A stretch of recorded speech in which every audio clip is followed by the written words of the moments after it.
大家好，我是 Roger， 在台湾工作的韩国人。안녕하세요 여러분. 저는 현재 대만에서 일을 하고 있는 한국인 직장인 로저라고 합니다.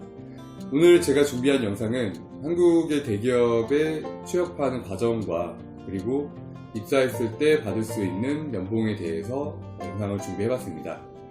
제가 대만에 왔을 때 많은 대만 친구들이 물어보더라고요. 대만에서도 취업하기가 정말 어려운데 한국에서는 그것보다도 훨씬 경쟁률도 세고 더 어렵다고 들었다. 그 중에서도 한국 대기업들은 정말로 들어가기가 힘들고 그만큼 돈도 많이 준다고 한다. 그래서 이런 질문들을 여러가지 모아서 오늘은 이 영상을 준비해봤습니다. 네, 많이 기대해주세요.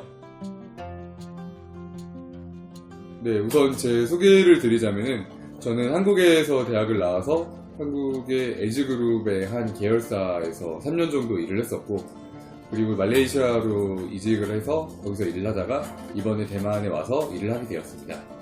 네, 요즘에 세상이 많이 험하기 때문에 인증 없으면은 믿을 수가 없는 세상인 것 같은데요. 그래서 한국에서 이제 갖고 온 옷을 보여드리면은 네, 예전에 LG그룹 이제 신입사원 연수에서 받았던 그 옷입니다. 대만 날씨에 잘 맞는 것 같아서 갖고 와서 잘 입고 있습니다. 제가 입사했을 때 받았던 초봉에 대해서 말씀을 드리면은 우선 기본급으로 한국 돈으로 3,900만원 그리고 복지포인트와 상여금, 성과급 이런 것들을 다 포함했을 때 첫 해에 약 한 4,500만원 정도를 받은 것 같아요. 대만 달러로 환산을 하면은 대략 한 110만 대만 달러 이 정도가 될 것 같습니다. 이렇게 많은 돈을 받은 거에 대해서 많은 대만 분들이 놀라기도 하고 한국의 대기업에 들어가기 얼마나 어려운지 여기에 대해서 많이 문의를 주셨는데요. 그 과정 또한 굉장히 쉽지가 않았습니다.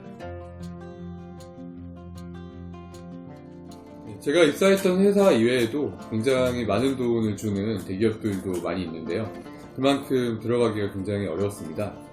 우선 제가 입사했던 회사만 하더라도 경쟁률이 최종 합격한 인원은 한 100명 정도가 안 되었었는데 처음에 지원했던 사람이 약 35,000명 정도라고 알고 있습니다. 결국 경쟁률이 350대 1 정도라고 보시면 될 것 같은데요. 이런 경쟁률을 뚫기 위해서 대기업들에서 진행하는 채용 프로세스도 굉장히 길고 어렵습니다. 저희가 입사했던 회사를 예로 들면은 처음에 서류 전형, 그리고 인적성 검사, 그 다음에 1차, 2차 면접 이걸 통해서 결국은 인턴이 될 수가 있었고요. 여기서 끝이 아니라 한 달간의 인턴 과정을 통해서 나중에 그 CEO 최종 면접까지 보게 되고 그 후에야 최종 합격을 받을 수가 있었습니다. 서류 전형은 자소서를 제출하는 과정인데요. 자소서는 자기소개서의 줄임말로 말 그대로 자기를 소개를 하는 그런 글을 써서 제출을 하는 겁니다. 질문들은 예를 들어서 당신 스스로에 대해서 한 1,500자 이내로 서술해보세요. 당신이 한 일 중에 가장 잘한 일에 대해서 2,000자 이내로 서술해보세요. 당신이 여태까지 가장 후회했던 일과 어떻게 극복했는지 1,000자 이내로 서술해보세요. 그런 질문들이 있는데요. 이런 질문들을 대부분의 대기업 공채에서 다들 서류 전형으로 질문을 하고 있고 그런데 아까 말씀드린 것처럼 이게 상반기, 하반기 나눠서 한꺼번에 대기업들이 공채를 진행을 하다 보니까 하루에 이런 자소서를 제출해야 되는 대기업이 몇 개가 겹칠 수도 있어요. 그러면은 거의 밤새서 자소서를 쓰고서 제출을 해야 되는 경우도 생기고 그리고 이 분량 자체가 굉장히 길고 더 중요한 거는 제가 직접 해보지 않은 일에 대해서도 가끔씩은 꾸며서 분량을 채워서 내야 되는 경우도 가끔 생기기도 합니다. 인적성 검사는 인성과 적성 검사로 나누어져 있는데요. 인성 검사는 이 사람이 조직에서 잘 적응해서 일을 할 수 있는 사람인지 그것을 평가하는 시험이고 적성 검사는 이 사람의 직무 적합성, 즉 이 사람이 이 일에서 얼마나 잘 평가를 낼 수 있는 사람인지 그런 것들을 테스트한다고 보시면 될 것 같아요. 이 시험을 준비하기가 굉장히 지루하고 그리고 힘든 것도 사실이기 때문에 사람들이 서류 전형을 통과를 하면은 같이 모여서 이제 스터디를 결성을 해서 준비를 하곤 하는데요. 사실 스터디를 모아서 준비를 한다고 하더라도 특히 적성검사의 경우에는 IQ 테스트 같은 내용들이 굉장히 많아요. 그래서 머리가 좋은 사람들은 사실 준비를 크게 안 하더라도 뭐 삼성그룹, LG그룹, 현대그룹, 한꺼번에 적성검사를 다 붙는 경우도 많이 봤는데 사실 저 같은 경우는 이게 머리가 그렇게 좋은 편이 아니라서 겨우겨우 해서 이제 한두 군데 정도 붙었던 것도 사실입니다. 인적성 검사를 통과하고 나면은 1, 2차 면접을 보게 되는데요. 우선 1차 면접은 실무진 면접이라고 해서 각 부서의 팀장급들이 나와서 면접을 보게 되는데 이 사람의 실무 능력을 평가를 하는 겁니다. 실제로 이 사람이 이 부서에 들어와서 일을 잘 할 수 있을지, 성과를 잘 낼 수 있을지를 판단을 하는 면접이고요. 저는 그때 영업직군으로 지원을 했기 때문에 그때 받은 과제가 특정 상황에서 특정 누군가에게 특정 상품을 팔아보라고 그 면접 당시에서 질문을 받아서 답변을 했던 기억이 있습니다. 그리고 2차 면접은 인성 면접이라고 해서 보통 그 부서의 임원급 분들이 참여를 하셔가지고 진행을 하는 면접인데요. 이 사람이 이 조직에 얼마나 잘 적응할 것이고 그리고 다른 사람들하고 얼마나 잘 어울릴 것인지 이런 생활적이거나 뭐 인성적인 능력을 판단을 하는 그런 면접입니다. 예를 들어서 뭐 이런 질문도 있었어요. 만약에 당신의 선배가 무언가 잘못을 저질렀을 때 회사에서 그럴 때는 당신은 이걸 그 위에 다른 선배에게 보고를 하든지 아니면은 인사부서에 보고를 할 것이냐 아니면 어떻게 처리를 할 것이냐 이렇게 굉장히 까다로운 문제를 줘가지고 당황했었던 기억이 있는데요. 네, 이런 면접을 다 통과를 하고 나서야 이제 최종 인턴이 될 수가 있습니다.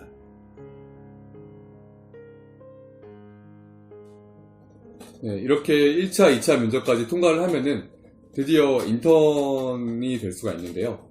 인턴이 되면은 한 달간의 평가 과정을 거쳐서 나중에 최종 면접을 통해서 이 사람이 최종 합격 여부를 결정을 하게 됩니다. 우선 제가 입사했던 회사는 인턴 면접이 크게 두 가지의 과정을 거쳤는데 첫 번째는 발표 과제. 아까 실무진 면접에서 했었던 그런 과제를 다른 조원들이랑 팀을 이뤄서 이 과제를 한 달 동안 준비를 한 다음에 발표를 하게 되는데요. 그리고 두 번째는 이제 조직평가로 이 팀에 소속이 되었을 때 팀장님이나 아니면 다른 선배들이 평가를 해서 이 친구는 우리 팀에 들어와서 일을 해도 잘 할 것 같다, 잘 적응할 것 같다 이런 것들을 평가하는 그런 과정이라고 보시면 될 것 같아요. 저는 개인적으로 이 과정이 굉장히 힘들었지만 또 한편으로는 즐거웠던 기억이 많은데요. 맨날 선배들이 주는 일과 그리고 다른 팀장님들이 주는 과제 같은 것들을 하면서 또 시간이 날 때마다 다른 동기들과 발표 과제도 준비를 했어야 됐고 그렇기 때문에 퇴근하고 나서도 뭐 다른 카페에 모여서 같이 발표를 준비를 하고 그리고 또 주말에도 또 나와서 하루 종일 한 달 동안 발표를 준비를 하고 이런 과정이 그때는 굉장히 힘들었지만 그래도 동기들이랑 정말 어려움과 또 뭐 즐거움도 많이 나누면서 굉장히 친해졌었다고 기억을 하고 있습니다.